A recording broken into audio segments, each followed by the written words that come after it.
کیوں جائیں دنیا والوں کے پاس؟ میرے آقا وہ ہیں جن کے در سے تاجدار پلتے ہیں. اس گلی کا گدا ہوں میں جس میں مانگتے تاجدار پھرتے ہیں.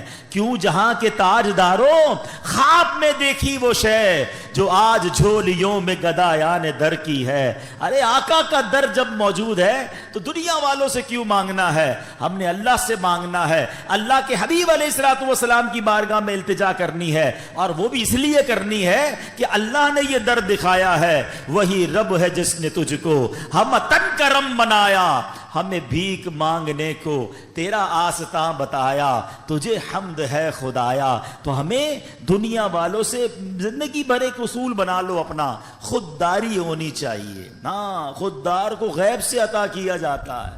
اللہ سے یہ دعا مانگو, یا اللہ مجھے بانٹنے والا بنانا, مجھے دینے والا بنانا, کبھی مانگنے والا نہ بنانا. پھر دیکھو تمہاری عزت بھی بڑھتی ہے, تمہاری روزی میں بھی برکت ہو جائے گی. تو بہرحال اللہ ہمیں کبھی کسی کا محتاج نہ بنائے, غیب کے خزانوں سے عطا فرمائے.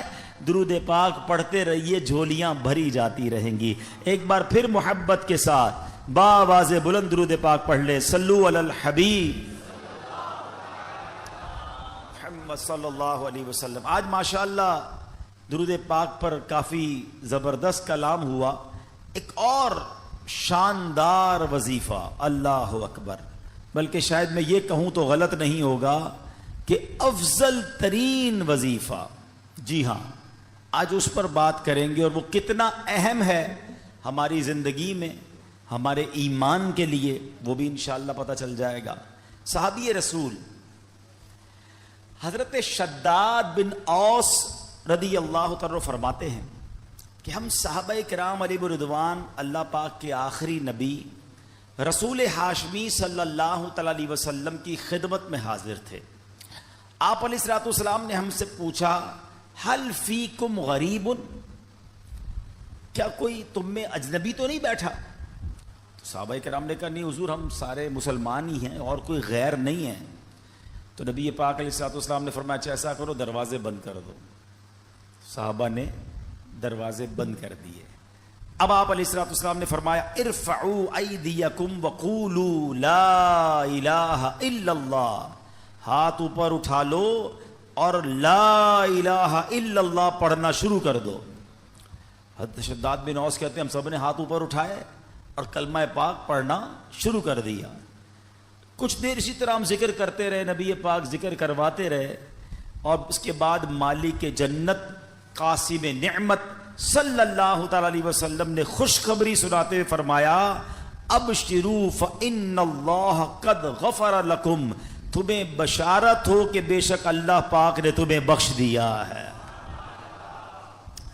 مزید آپ علیہ الصلوۃ والسلام نے یہ بھی فرمایا کہ الحمدللہ, اے اللہ پاک تو نے مجھے یہ پاکیزہ کلمہ دے کر بھیجا, اسے پڑھنے کا حکم دیا اور اس پر جنت کا وعدہ بھی فرمایا, بے شک تو اپنے وعدے کے خلاف نہیں کرتا. سبحان اللہ. تو کلمہ طیبہ افضل الذکر لا الہ الا اللہ, اس کے کمال کے فضائل ہیں. کیا خوبصورت شعر شاعر لکھتے ہیں نا, حسبی ربی جس نے کہا فیض کے دریا کو پایا, گوہر مقصد ہاتھ آیا, لا الہ الا, کھل جائیں در جنت کے, دوزخ کی سب آگ بجھے, دل سے کوئی ایک بار کہے لا الہ الا اللہ, پڑھو لا الہ الا اللہ, لا الہ الا اللہ. سبحان اللہ. کلمہ طیبہ کے بہت فضائل ہیں. یاد رہے یہ افضل ترین ذکر بھی ہے, بہترین وظیفہ بھی ہے. یہی کلمہ پڑھ کر غیر مسلم مسلمان ہوتا ہے. یہی مبارک کلمہ سچے دل سے پڑھنے کی برکت سے غیر مسلم کے سب گناہ دھل جاتے ہیں. اور وہ جنت کا حقدار بن جاتا ہے۔ حلیت الاولیاء میں ہے، دو عالم کے مالک و مختار مکی مدنی سرکار صلی اللہ تعالی علیہ وسلم نے فرمایا، اللہ پاک ارشاد فرماتا ہے، بے شک میں ہی اللہ ہوں، میرے سوا کوئی عبادت کے لائق نہیں، بس اے لوگوں میری ہی عبادت کرو۔ تم میں سے جو کوئی میری بارگاہ میں سچے دل سے لا الہ الا اللہ کی گواہی کے ساتھ آئے گا وہ میری پناہ میں داخل ہوگا، اور جو میری پناہ میں داخل ہوا وہ میرے عذاب سے محفوظ ہو گیا۔ کیا بات ہے، سبحان اللہ۔ کلمہ طیبہ کے مختلف نام ہیں، یاد رکھیے گا، لا الہ الا اللہ محمد الرسول، مل کر پڑھ لیں، لا الہ الا اللہ محمد الرسول اللہ صلی اللہ تعالی علیہ وسلم۔ اس کے بہت سارے نام ہیں، اس کا ایک نام کلمہ توحید بھی ہے، کلمہ اخلاص بھی ہے، اسے کلمہ احسان بھی کہتے ہیں، اسے کلمۃ التقوی بھی کہتے ہیں۔ اس مبارک کلمے کا ایک نام کلمہ ثابتہ، یعنی ثابت شدہ کلمہ، پکا کلمہ، نام مٹنے والا کلمہ، ہمیشہ رہنے والا کلمہ بھی ہے۔ سبحان اللہ، اتنے حدیث اور اتنے فضائل ہیں اس کے بارے میں۔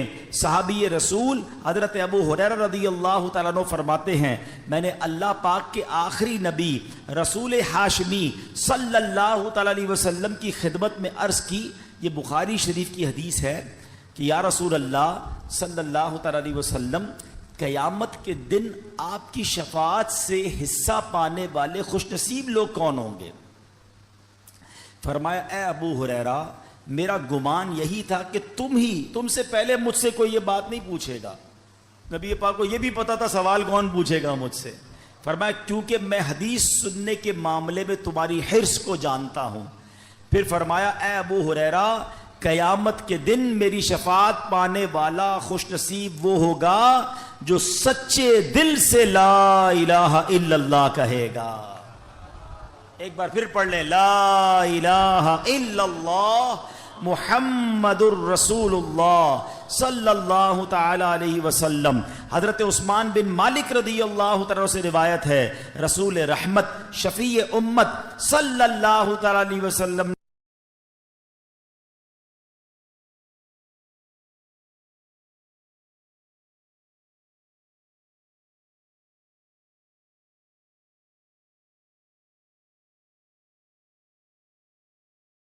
نے فرمایا، جو بندہ صرف اور صرف اللہ پاک کی رضا کی خاطر لا الہ الا اللہ کہے، بے شک اللہ پاک اس پر دوزخ حرام فرما دیتا ہے۔ ایک بار پھر پڑھ لیں، لا الہ الا اللہ محمد الرسول صلی اللہ تعلموا انہ لا الہ الا اللہ دخل الجنہ، یعنی جو اس حال میں مرا کہ وہ جانتا ہے اللہ پاک کے سوا کوئی عبادت کے لائق نہیں، تو وہ جنت میں داخل ہوگا۔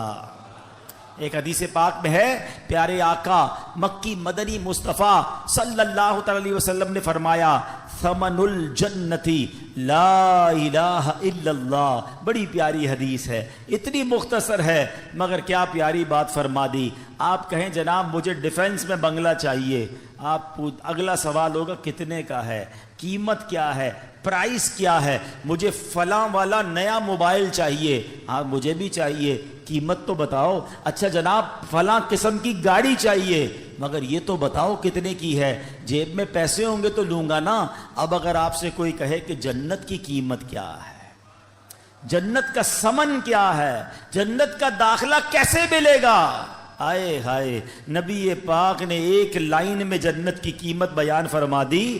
آقا فرماتے ثمن الجنہ لا الہ الا اللہ، آقا فرماتے جنت کی قیمت لا الہ الا اللہ۔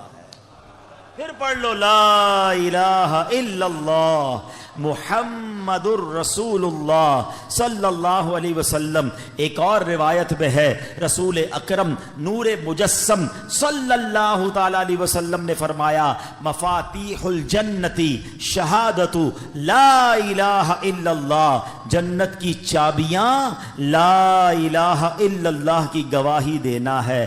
اللہ اکبر سبحان اللہ. یہ ہے کلمہ طیبہ, یہ ہے سبحان اللہ کلمہ طیبہ کی برکتیں. سبحان اللہ. اب ایک عجیب سا واقعہ آپ کو سناتا ہوں, اور واقعہ ہے حضرت بایزید بسطامی کا. آؤ مل کر 2-3 بار پھر کلمہ طیبہ پڑھ لو, لا الہ الا اللہ محمد الرسول اللہ, لا الہ.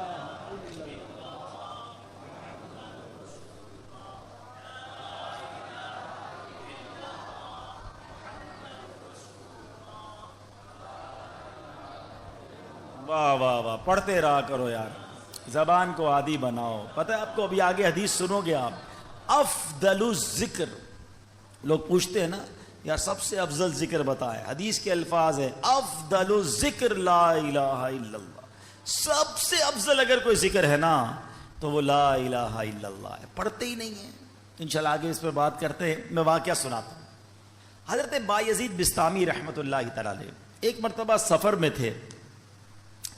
آپ کو غیب سے آواز آئی, اے بایزید سمعان نامی شہر میں جاؤ, وہاں کے غیر مسلموں کے ساتھ ان کے عید کے اجتماع میں شرکت کرو. بایزید فرماتے ہیں کہ اللہ پاک کی پناہ, میں غیر مسلموں کے تہوار میں شرکت کروں؟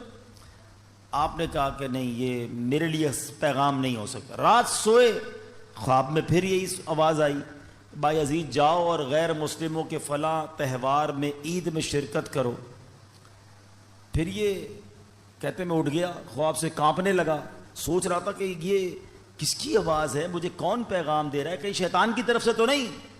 کہہ رہے میں بیدار تھا تو جاگتے میں آواز آئی, اے بایزید ڈرنے کی ضرورت نہیں, تم میرے فرما بردار ہو, مگر غیر مسلموں والا لباس پہنو, ان کے اجتماع میں جاؤ, ایک راز ہے اس میں. اب حضرت بایزید اللہ کے برگزیدہ بندوں میں سے ہیں. اب سمجھ گئے کہ یہ شیطان کی طرف سے آواز نہیں ہے, یہ رحمان کی طرف سے پیغام ہے. آپ نے لباس پہنا اور آپ چلے گئے غیر مسلموں کے تہوار میں.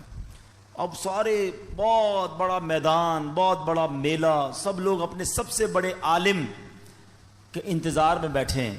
کچھ دیر بعد ان کا عالم آیا, سب لوگ بیٹھ گئے. اس نے تقریر کرنی تھی, مگر جیسی وہ عالم تقریر کرنے کھڑا ہوا نا, وہ کپ کپانے لگا, وہ لرزنے لگا, اور وہ کہتا ہے کہ لوگوں نے کہا اے سردار آپ تقریر شروع کیجئے.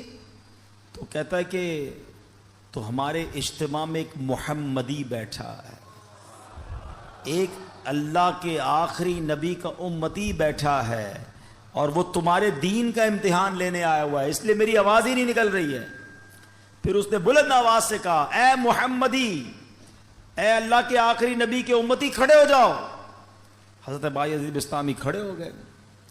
تو اس عالم کہتا میں تم سے کچھ سوال کروں گا, تم نے جواب دیا تو اس کے بعد ہم ساری باتیں تمہاری مانیں گے, اور اگر تم جواب نہ دے سکے تو ہم تمہیں قتل کر دیں گے.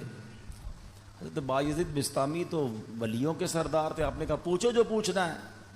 اس غیر مسلم نے بھرے مجمع میں 61 سوال کیے, 61 کوسچن کیے حضرت بایزید بسطامی سے. حضرت بایزید بسطامی نے سب کے سب ٹھیک جواب ارشاد فرما دیے. اب وہ کہتا اب ایک سوال کا جواب اور دو, آسمانوں اور جنت کی چابی کیا ہے؟ غیر مسلموں کا جو پادری تھا, بڑا ان کا عالم تھا, تو آپ نے جواب دیا. اچھا معاف کیجئے گا, حضرت بایزید بسطامی نے اسے سوال کیا, تم نے کر لیے سوال, اب میں سوال کرتا ہوں, بتاؤ آسمانوں اور جنت کی چابی کیا ہے؟ تو جو غیر مسلموں کا عالم تھا نا, وہ کہتا ہے آسمانوں اور جنت کی چابی کلمہ طیبہ لا الہ الا اللہ محمد الرسول اللہ ہے. اللہ نے اللہ پاک نے اس کی زبان پر حق جاری کر دیا. اب اپنے اتنے بڑے عالم کی آواز سن کر, اس کا جواب سن کر, اس میدان میں ہزاروں غیر مسلم تھے, سب کے سب کلمہ پڑھ کر مسلمان ہو گئے. اللہ اکبر یا رسول یا اللہ، جاری رہے گا فیضان کلمہ طیبہ جاری رہے گا۔ اچھا، اب یہاں بڑی خوبصورت بات علماء نے لکھی کہ کلمہ طیبہ کے فضائل تو بہت سارے ہیں، لیکن اس کے تقاضے پورے کرنا بھی ضروری ہیں۔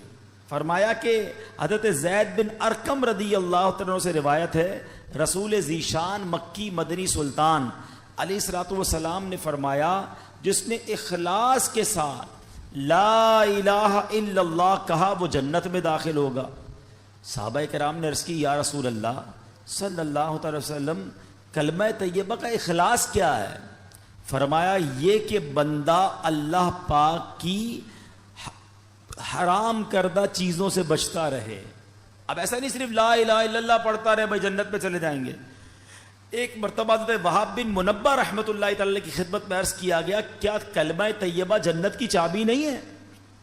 فرمایا کیوں نہیں ہے؟ بالکل ہے، لیکن ہر چابی کے دندانے ہوتے ہیں نا، اگر تم ان دندانوں کے بغیر تالا کھولنا چاہو گے تو تالا نہیں کھلے گا۔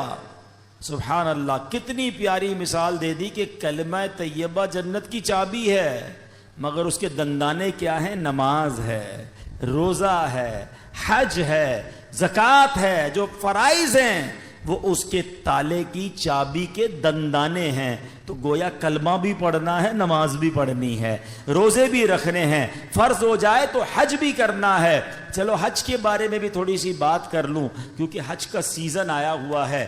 جناب، بڑی تعداد میں وہ لوگ ہیں جن پر حج فرض ہو جاتا ہے مگر وہ حج نہیں کرتے۔ اس کو آسان نہ سمجھنا، جس طرح نماز فرض ہے نا، جس طرح روزہ فرض ہے۔ آپ کو پتہ ہے اسلام کے 5 پلر بچپن سے پڑھ رہے ہیں، 5 ارکان اسلام، اسکول میں تھے جب سے، مدرسے میں جب سے پڑھے، سب نے پڑھے ہوں گے۔ کون کون سے ہیں؟ نماز، روزہ، حج، زکوٰۃ اور توحید کا اقرار، کلمہ پاک پڑھنا۔ تو اب کلمہ تو پڑھ لیا، اچھا نماز کو اب بھی لوگ پکا فرض سمجھتے ہیں، بعض لوگ زکوٰۃ اور حج کو اتنی اہمیت نہیں دیتے، یہ بھی پلر ہے اسلام کا۔ اور حج نہ کرنا، اب میں جو حدیث سنانے جا رہا ہوں نا وہ بڑی ہلا دینے والی ہے۔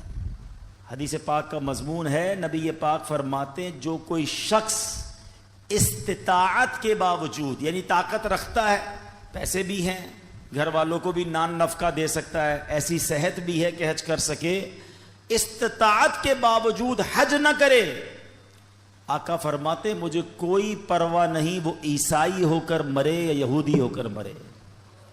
یعنی معاذ اللہ اس کے ایمان پر خاتمہ نہ ہونے کا خوف ہے۔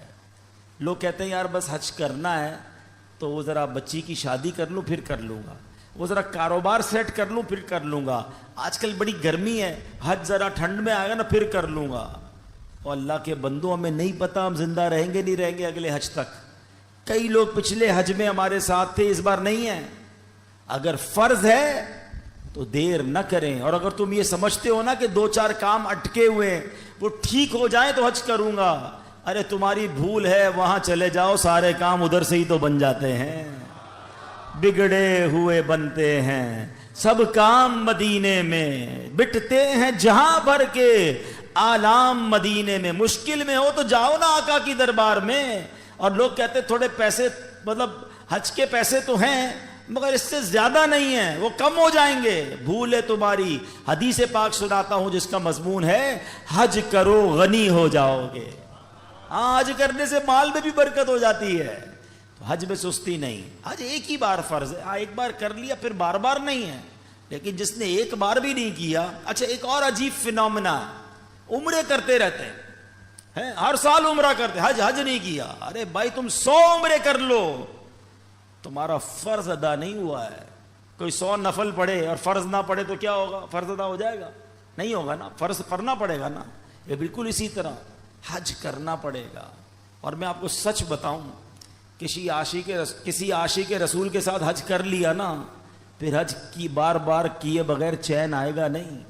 حج کا مزہ بھی اور ہے، حج کا لطف ہی اور ہے، عرفات کا میدان، مزدلفہ کی راتیں، مینا کی بہاریں، آؤ جمعرات کی رات ہے، حج کا ذکر ہوا ہے، اللہ سے دعا کرتے ہیں اللہ کلمہ پاک کی برکت سے اسی سال ہم سب کو حج نصیب فرما دے۔ اے اللہ تیرے خزانوں میں کمی نہیں، ہمیں اسی سال تیرے گھر آ کر لبیک پڑھنا بھی نصیب فرما دے۔ میرے رب کے خزانوں میں کمی نہیں ہے، لیکن حج کرنے کی پکی نیت رکھو، اور اگر حج فرض ہو گیا تو اس کی تاخیر نہ کریں۔ تو پتہ چلا کلمہ جو ہے وہ جنت کی چابی تو ہے، لیکن جناب والا اس کے دندانے بھی ہیں، اور اس کے دندانے کیا ہیں؟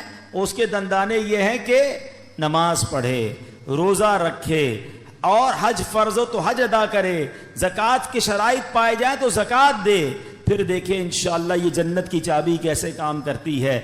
حضرت نوح علیہ السلام نے ایک بار اپنے بیٹے کو کمال کی نصیحت فرمائی۔ حضرت نوح علیہ السلام کا آخری وقت آ گیا، آپ نے اپنے بیٹے کو نصیحت کرتے ہوئے فرمایا بیٹا میں تمہیں 2 باتوں کا حکم دیتا ہوں اور 2 باتوں سے منع کروں گا۔ بیٹا میں تمہیں حکم دیتا ہوں کہ کلمہ طیبہ لا الہ الا اللہ کی کثرت کرتے رہو، بے شک اگر ترازو کے ایک پلڑے میں 7 آسمانوں اور 7 زمینیں رکھ دی جائیں، دوسرے پلڑے میں کلمہ طیبہ رکھ دیا جائے تو 7 آسمانوں اور 7 زمینیں کا جو وزن ہے اس کے مقابلے میں کلمہ طیبہ کا وزن بڑھ جائے گا۔ دوسری نصیحت فرمائی بیٹا سبحان اللہ و بحمدہ کی کثرت کیا کرو، بے شک یہ ہر چیز کی تسبیح ہے، اس کی برکت سے مخلوق کو روزی دی جاتی ہے۔ دوسرا وظیفہ کیا مل گیا؟ سبحان اللہ و بحمدہ، سبحان اللہ و بحمدہ، سبحان اللہ و بحمدہ۔ روزی میں کمال کا وظیفہ ہے، جس کی روزی میں پرابلم ہو روز صبح کم از کم 112 بار پڑھ لیا کرو۔ اب آئیے فرماتے بیٹا میں تمہیں مزید 2 نصیحتیں کرتا ہوں، شرک اور تکبر سے بچتے رہنا۔ تو یہ 2 باتیں پازیٹو جو کرنے والی ہیں، 2 باتیں جن سے بچنا ہے، اس کو پکڑ لیجئے، کلمہ پاک اور سبحان اللہ و بحمدہ کا ذکر کرنا ہے، اور شرک اور تکبر سے بچنا ہے۔ یہ حضرت نوح علیہ السلام کی سبحان اللہ وصیت بھی ہے اور شاندار نصیحت بھی ہے۔ اور سبحان اللہ کلمہ پاک کی ایک اور فضیلت سنیں، حضرت عبداللہ ابن عباس فرماتے ہیں دن اور رات میں کل 24 گھنٹے ہیں، اور کلمہ طیبہ کے حروف بھی 24 ہی ہیں۔ جو ایک بار کلمہ طیبہ پڑھتا ہے اس کا ہر حرف 1 گھنٹے کے گناہوں کا کفارہ بن جاتا ہے۔ بس جب بندہ ہر روز 1 مرتبہ کلمہ طیبہ پڑھے اس پر کوئی گناہ باقی نہیں رہتا۔ اب سوچو جو دن میں کئی بار کلمہ پاک پڑھتا ہے اس پر کتنا اجر و ثواب ملتا ہوگا۔ تو یہ ذکر جو ہے اپنی زندگی میں شامل کر لیجئے۔ نبی پاک علیہ السلام نے فرمایا قیامت کے دن اللہ پاک فرشتوں سے فرمائے گا کلمہ طیبہ پڑھنے والوں کو میرے قریب کر دو، اور میرے عرش کے سائے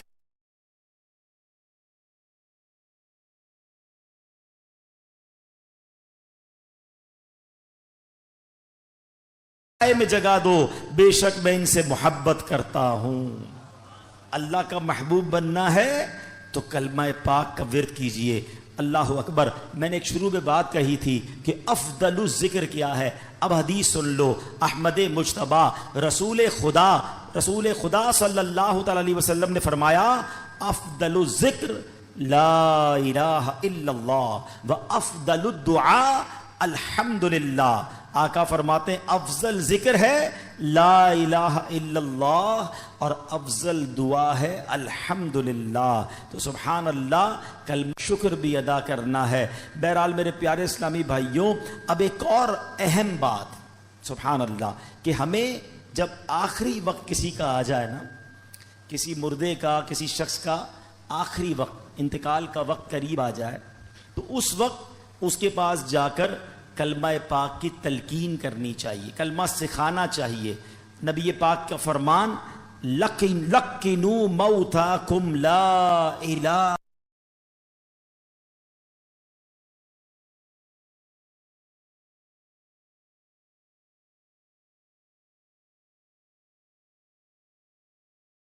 الا اللہ، اپنے مردوں کو لا الہ الا اللہ کی تنقین کرو، یعنی جو مرنے کے قریب ہو اسے کلمہ سکھاؤ، اس طرح کہ اس کے پاس بلند آواز سے کلمہ پڑھو۔ اب اس کا طریقہ بھی سمجھ لیں۔ بعض اوقات پتہ ہے کیا غلطی کرتے ہیں، کسی کا آخری وقت ہو، اس کے پاس جا کر کہتے کلمہ پڑھو، لا الہ الا اللہ پڑھو، لا الہ الا اللہ محمد رسول اللہ پڑھو۔ یہ نہیں کرنا چاہیے۔ یہ بڑی اہم بات بتانے جا رہا ہوں۔ جو سکرات کا وقت ہوتا ہے، بڑی مشکل ہو رہی ہو، اس کا خاتمہ برا ہو جائے، ہمیں کرنا پتہ ہے کیا ہے؟ میں یہ نہیں کہتا کہ جو یہ کہہ دے میں نہیں پڑھتا اس کا خاتمہ برا ہوا، لیکن آپ کے دل میں تو بات رہ جائے گی نا، یار اس نے منع کر دیا تھا کلمہ پڑھنے سے، تو یہ بات نہ کریں۔ بلکہ طریقہ صدر الشریعہ مفتی امجد علی اعظمی نے بہار شریعت میں لکھا، نزا کی حالت میں جب تک روح گلے کو نہ آئی ہو، مرنے والے کو تلقین کریں۔ کس طرح کریں؟ اس کے پاس جائیں اور بلند آواز سے خود کلمہ پڑھنا شروع کر دیں، اشہد ان لا الہ الا اللہ واشہد ان محمد رسول اللہ، پڑھتے رہیں۔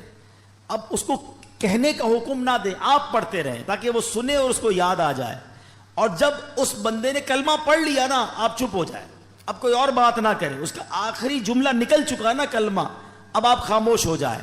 ہاں اگر کلمہ پڑھنے کے بعد اس نے پھر کوئی بات کرنی، اب دوبارہ آپ بلند آواز سے کلمہ پڑھنا شروع کر دیں۔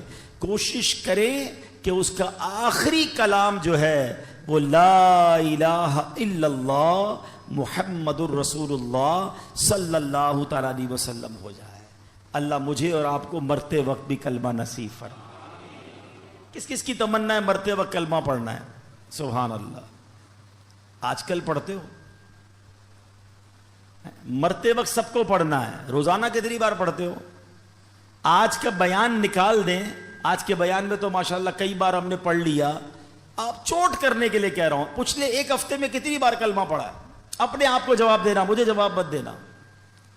تمنا کیا ہے کہ مرتے وقت کلمہ پڑھوں، آخری زبان پر کلمہ پاک ہو، زندگی میں نہیں پڑھنا ہے۔ کتنی فضیلتیں سن لی، افضل الذکر کہا گیا اس کو۔ اور ایک بات یاد رکھنا، مرتے وقت تو ویسے ہی پڑھنا مشکل ہوگا، ہاں زبان بھاری ہو جائے گی۔ آپ نے دیکھا بخار میں الفاظ نہیں نکلتے، سر میں درد ہو تو بات کرنے کو جی نہیں چاہتا، پیٹ میں درد ہو زیادہ بندے کی منہ سے بات ہی نہیں نکلتی ہے۔ ارے یہ پیٹ کا درد، سر کا درد، بخار کچھ نہیں ہے۔ اللہ عافیت رکھے، کتابوں میں لکھا موت کا ایک جھٹکا تلوار کے 1000 وار سے زیادہ سخت ہے۔ کیسے پڑھو گے کلمہ جب پوری زندگی نہیں پڑھتے تھے؟ یہ سوچنے والی بات ہے۔ ایک بزرگ کی بات مجھے ایسی دل پہ لگی ہے، یقین کریں، کیا جملہ کہہ گئے، کہتے ہیں اپنی زبان کو کلمے کا عادی بناؤ تاکہ جس دن زبان بھاری ہو جائے اس دن تمہاری زبان سے کلمہ ادا ہو جائے۔ عادت ہوگی تو نکلے گا نا، عادت ہی نہیں ہے کلمہ پڑھنے کی، کئی دن گزر جاتے ہیں۔ ارے ہونا کیا چاہیے کہ میں صبح ایک تسبیح کلمہ پاک کی پڑھوں، شام ایک تسبیح کلمہ پاک کی پڑھوں، جب موقع ملے زبان سے لا الہ الا اللہ محمد الرسول اللہ نکلتا رہے، پڑھتے ہی نہیں ہیں۔ اچھا اس کو میں ایک اور طریقے سے سمجھاتا ہوں۔ یہ جو گندی محفلیں، بری محفلیں، برے دوستوں کے ساتھ بیٹھتے نہ بیٹھا کرو، ہیں گانے سننا، فلمیں دیکھنا، غیبتیں کرنا، گالیاں دینا۔ پہلے ایک بات یاد رکھیں، یہ جو ہمارا دماغ ہے نا، کمپیوٹر کا سی پی یو پتہ ہے آپ، اس میں کیا ہوتا ہے، ڈیٹا ہوتا ہے، آپ سرچ کریں وہ نکال کے دے دیتا ہے۔ یہ دماغ اللہ پاک نے ایسا کمپیوٹر دیا ہے، ہمیں ایسا سی پی یو دیا ہے جس کو ڈیلیٹ کرنے کی بھی حاجت نہیں ہے۔ دنیا کے موبائل بھر جاتے ہیں، بھائی تھوڑی سی ویڈیو ڈال دو، کمپیوٹر میں جگہ ختم ہو جاتی ہے۔ 50 سال کا ہو گیا ہوں میں، میرے بچپن کی ویڈیو بھی دماغ میں موجود ہے۔ سب کے ساتھ ایسا ہے نا؟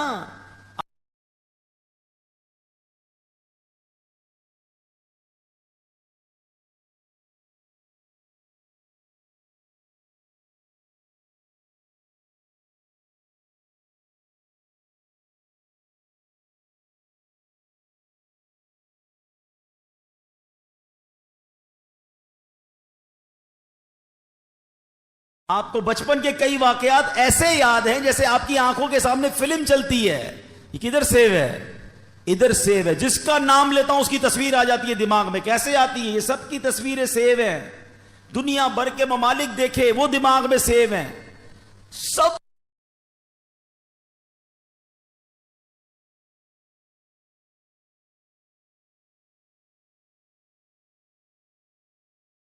باتیں اللہ پاک نے یہ ایسی کمال کی چیز دی, یہ سیو ہیں. لیکن اگر گندی باتیں بھی سیو ہیں نا تو پھر یہ خیالات میں بھی آتی ہیں. نماز میں برے خیالات لوگوں کو آتے ہیں کیونکہ فلم میں دیکھ کے نماز پڑھنے آتے ہیں نا. اور یہ بری باتیں جو دیکھو اس سی پی یو میں جانے کا طریقہ کیا ہے؟ ان پٹ ہمارے دل و دماغ میں جانے کے 3 راستے ہیں. ایک بات یاد رکھیے گا, دودھ تو جب گرے گا نا, جب گلاس میں دودھ ہوگا, اچھا اس میں میں تھوڑا سا شربت ملا دوں, لال شربت ہو جائے, اب دھکا لگے گا تو کیا گرے گا؟ شربت گرے گا. سمجھ رہے ہو نا میری بات؟ یہ پریکٹیکل سے سمجھا رہا ہوں آپ کو. برتن میں جو ہوتا ہے وہی چھلکتا ہے, برتن میں جو ہوتا ہے ایسا ہی ہے. اب آؤ میں سمجھاتا ہوں. جس کے دماغ میں بری باتیں ہیں نا, گندی باتیں ہیں, بری محفلوں میں بیٹھا ہے, غلط دیکھ رہا ہے, غلط سن رہا ہے, غلط بول رہا ہے, جب دھکا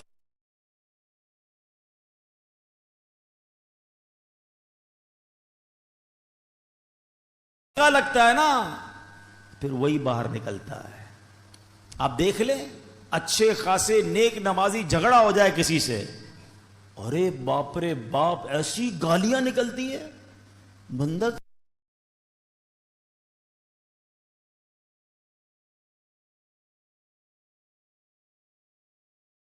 اس کو کیا ہو گیا یار, پتا چلتا ہے کہیں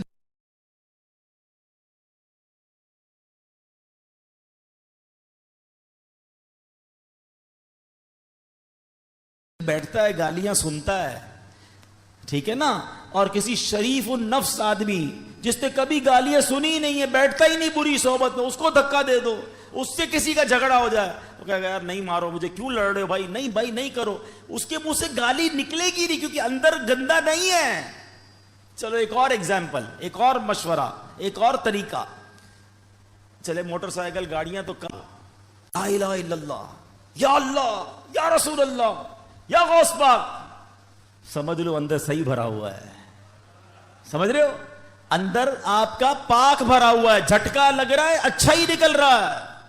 مگر ایسے بھی لوگ یہاں بیٹھے ہوں گے, اللہ کرے نہ بیٹھے ہوں, لیکن سن رہے ہوں گے کہ جب جھٹکا لگتا ہے نا گالی نکلتی ہے, ابے تیری, ابے او, پتہ موت کا جھٹکا لگے گا اور خطرناک جھٹکا لگے گا.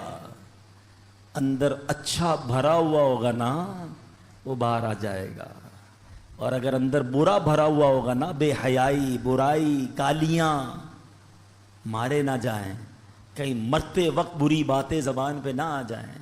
ہماری تمنا کیا ہے؟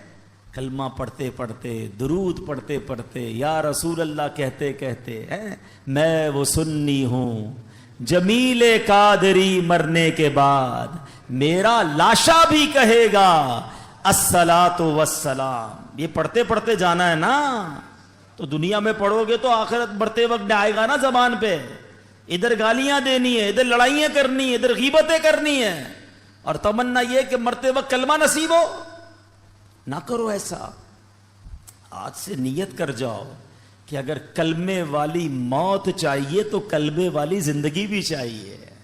چابی اگر جنت کے دروازے کو کھولنے والی چاہیے تو چابی کے دندانے بھی تو چاہیے نا.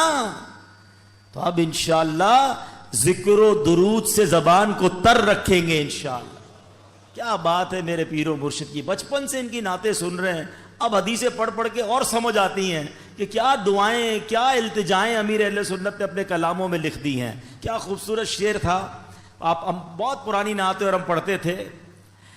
ذکر و درود ہر گھڑی ورد زباں رہے, ورد زباں رہے, میری فضول گوئی کی عادت نکال دو, میری فضول گوئی کی عادت نکال دو. تو اب نیت کرتے ہیں انشاءاللہ روزانہ کم از کم 313 بار درود پاک اور 200 بار کلمہ پاک پڑھیں گے انشاءاللہ۔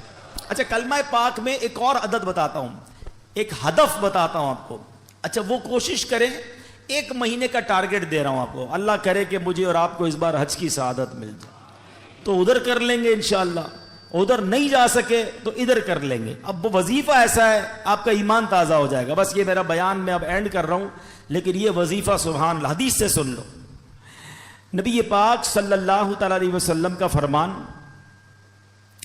کہ حدیث پاک ہے، پہلے میں آپ کو اس کی فضیلت سنا دیتا ہوں کہ نبی پاک حدیث میں آتا ہے کہ جو 70,000 مرتبہ کلمہ طیبہ پڑھ لے اس کی مغفرت کر دی جاتی ہے، یہ روایتوں میں آتا ہے، ٹھیک ہے۔ 70,000 پڑھنا ہے۔ اب یہ ضروری نہیں کہ ایک ہی محفل میں پڑھ لیں، آپ 1 مہینے کا ٹارگٹ رکھ لیں کہ یار اس مہینے، ویسے ماشاءاللہ مہینہ شروع ہونے والا ذو الحجہ کا مبارک مہینہ بھی ہے، ابھی سے شروع کر دیں یار میں بقرہ عید تک 70,000 پورے کر لوں گا۔ اب اس پہ فرمائے لا الہ الا اللہ، لا الہ الا اللہ پڑھتا رہے، ہر 100 کے بعد ایک بار محمد الرسول اللہ صلی اللہ تعالی علیہ وسلم پڑھ لے۔ اب اس کے بارے میں سبحان اللہ ایک بڑی خوبصورت روایت بھی ہے کتابوں میں۔ حضرت محی الدین ابن عربی ایک جگہ دعوت پہ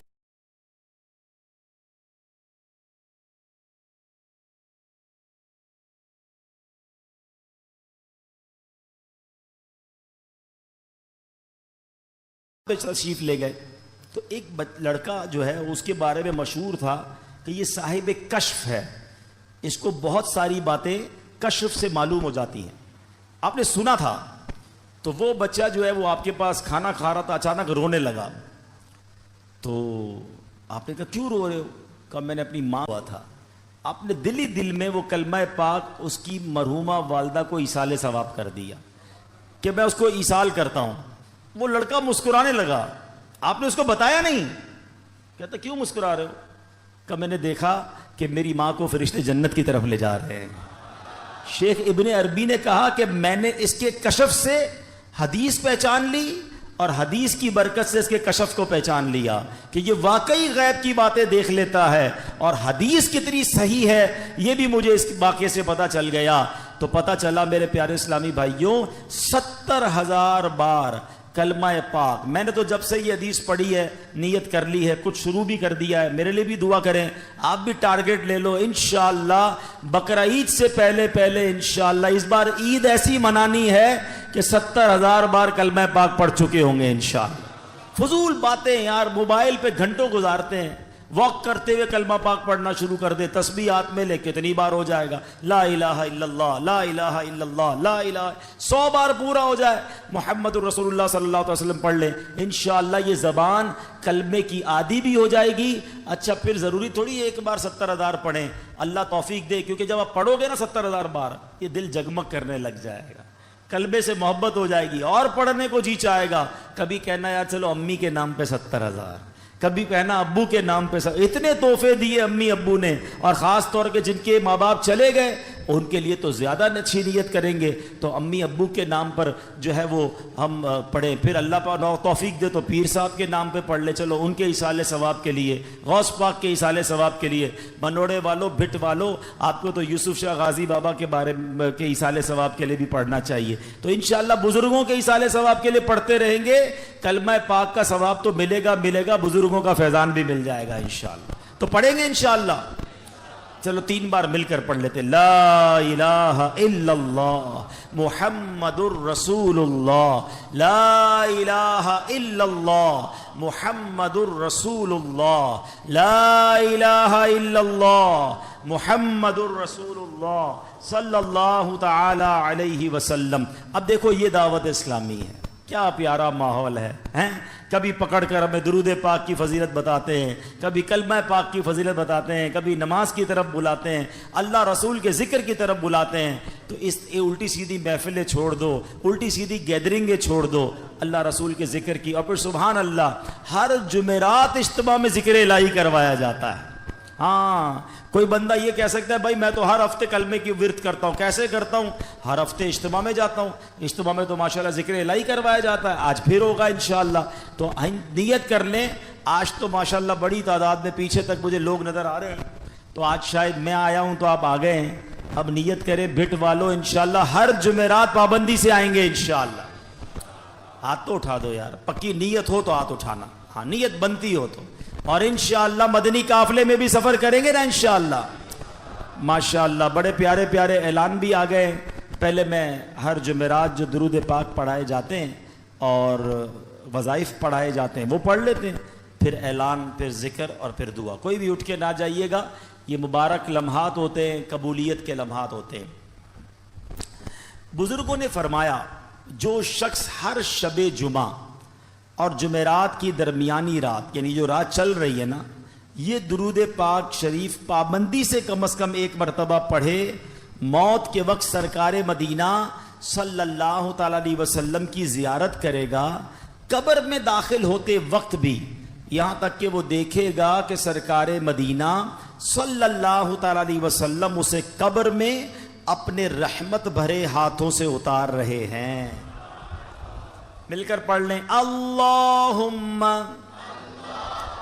صلی وسلم وبارک علی سیدنا محمد النبی الامی الحبیب العالی القدر العظیم الجاہ وعلی آلہ وصحبہ وسلم. حضرت انس رضی اللہ تعالیٰ عنہ سے روایت ہے کہ تاجدار مدینہ صلی اللہ تعالیٰ علیہ وسلم نے فرمایا جو شخص یہ درود پاک پڑھے، اگر کھڑا تھا تو بیٹھنے سے پہلے اور بیٹھا تھا تو کھڑے ہونے سے پہلے اس کے گناہ معاف کر دیے جائیں گے. مل کر پڑھ لے، اللہم صلی علی سیدنا و مولانا محمد وعلی آلہ وسلم. جو یہ درود پاک پڑھتا ہے اس پر رحمت کے 70 دروازے کھول دیے جاتے ہیں. مل کر پڑھ لیں، صلی اللہ علی محمد. علامہ احمد ساوی رحمت اللہ تعالی علیہ بعض بزرگوں سے نقل کرتے ہیں اس درود شریف کو ایک بار پڑھنے سے 6 لاکھ درود شریف پڑھنے کا ثواب حاصل ہوتا ہے. اللہم صلی علی سیدنا محمد عدد ما فی علم اللہ صلاة دائمة بدوام ملک اللہ. ایک دن ایک شخص آیا تو نبی پاک علیہ السلام نے اسے اپنے اور صدیق اکبر رضی اللہ تعالیٰ عنہ کے درمیان بٹھا لیا. اس سے صحابہ کرام کو حیرت ہوئی کہ یہ کون بڑے مرتبے والا شخص ہے. جب وہ چلا گیا تو پیارے آقا علیہ السلام نے فرمایا یہ جب مجھ پر درود پاک پڑھتا ہے تو یوں پڑھتا ہے. آئیے مل کر پڑھتے ہیں، اللہم صلی علی محمد کما تحب وترضى لہ. شافع امم صلی اللہ تعالی علیہ وسلم کا عظمت والا فرمان ہے، جو شخص یوں درود پاک پڑھے اس کے لیے میری شفاعت واجب ہو جاتی ہے. مل کر پڑھ لیں، اللہم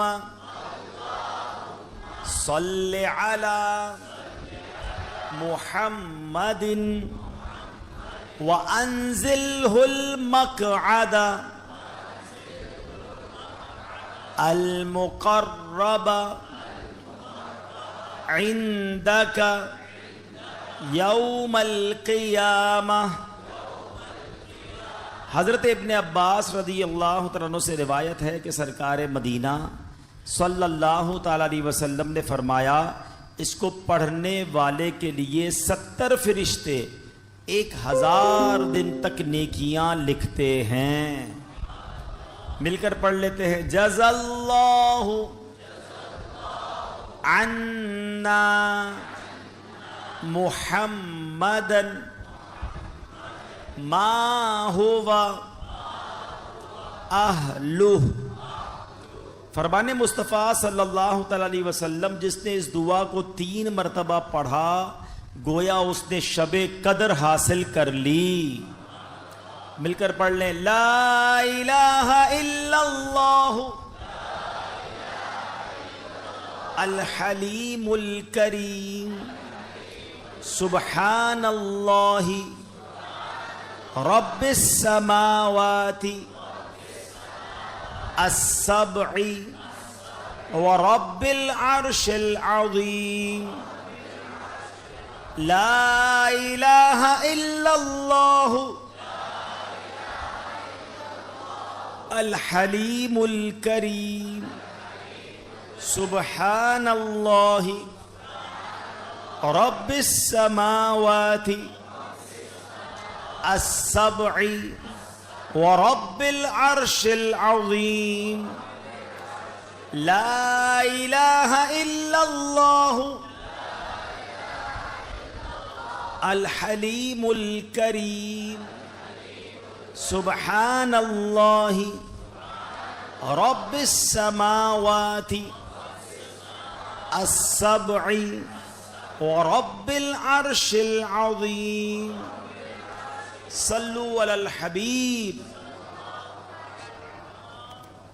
ماشاءاللہ اعلان یہ ہے کہ الحمدللہ جامعۃ المدینہ فیضان محمود شاہ جزیرہ بابا آئی لینڈ میں داخلے جاری ہیں. تو جو لوگ اپنے بچوں کو عالم بنانا چاہتے ہیں بلکہ خود بھی بننا چاہیے تو یہ بڑی نعمت ہے, اس میں داخلہ لیجئے. سچی بات یہ ہے کہ ہر گھر میں ایک عالم دین ہونا چاہیے. کہتے ہیں نا ہر خاندان میں ایک ڈاکٹر ہونا چاہیے, کوئی کہتا وکیل ہونا چاہیے. سچی بات یہ ہر خاندان میں ایک عالم ہونا چاہیے, ایک حافظ ہونا چاہیے جو ہماری مغفرت کا ذریعہ بنے. دیکھیں مدنی منع کے ابو نے ہاتھ اٹھا دیا, اچھی بات ہے نا کہ ماشاءاللہ ایسے بہت سارے ہوں گے. اسی طرح جامعۃ المدینہ فیضان رضا کیماڑی غائب شاہ ان کے پاس بھی داخلے جاری ہیں. مدرسۃ المدینہ بھٹ جزیرے میں قائم اور منوڑا اور بھابا جزیرے میں بھی قائم ہے. ماشاءاللہ مجھے ہمارے نگران صاحب جب ہم کشتی میں آ رہے تھے تو اس پورے علاقے کی کارکردگی بتا رہے تھے. چونکہ یہ بیان لائیو بھی جا رہا ہے تو میں دنیا بھر کے ویور سے ایک بات کرنا چاہتا ہوں کہ یہ بڑے غریب علاقے ہیں لیکن ماشاءاللہ یہاں کے لوگوں کا جذبہ ہے, مسجد بھی بناتے. آئی لینڈ ہیں, یہ جزیرے ہیں. تو مجھے بتایا کہ بھٹ میں اتنے طلباء ہیں مدرسے میں کہ 150 بچے ویٹنگ لسٹ پر ہیں, جگہ نہیں ہے. تو میں نے کہا انشاءاللہ آپ ہمیں بتائیں, اس کا ایسٹیمیٹ دیں. ہم کسی اللہ کے بندے کو کہیں گے کہ وہ یہاں مدرسہ ایک اور بنا دے تاکہ یہاں کے بچے بچیاں حافظ بنے, عالم بنے. تو اسی طرح ان جزیروں پہ مزید مسجدوں کی بھی حاجت ہے. تو جو ہمیں دنیا بھر کے ناظرین سن رہے ہیں یا دیگر یہاں عاشقان رسول سن رہے ہیں, دیکھیں میں اس مسجد میں کئی سال پہلے بھی آیا تھا اور یہ مسجد بنانے والے, کیا نام ہے ماشاءاللہ مسجد کا؟ حسینی مسجد. اب یہ مسجد اتنی پیاری بنی ہوئی ہے لیکن ہو سکتا ہے جب یہ شروع میں بنی ہوگی نا, جن لوگوں نے بنائی ہوگی وہ آج دنیا میں بہت سارے نہیں ہوں گے. ہیں مسجدیں باقی رہ جاتی ہیں, بنانے والے چلے جاتے ہیں, مگر ان کی قبر میں انہیں روزانہ ثواب ملتا ہے اور قیامت تک ملتا رہے گا. تو ہم سب بھی زندگی میں کوئی ایسا کام کر لیں, ہم سب نے جانا ہے مگر قیامت تک ہمیں نیکیاں ملتی رہیں. اللہ مجھے بھی آپ کو بھی ایسی نیکیاں کرنے کی توفیق عطا فرمائے. آمین بجاہ النبی الامین صلی اللہ علیہ وسلم. صلو علی الحبیب.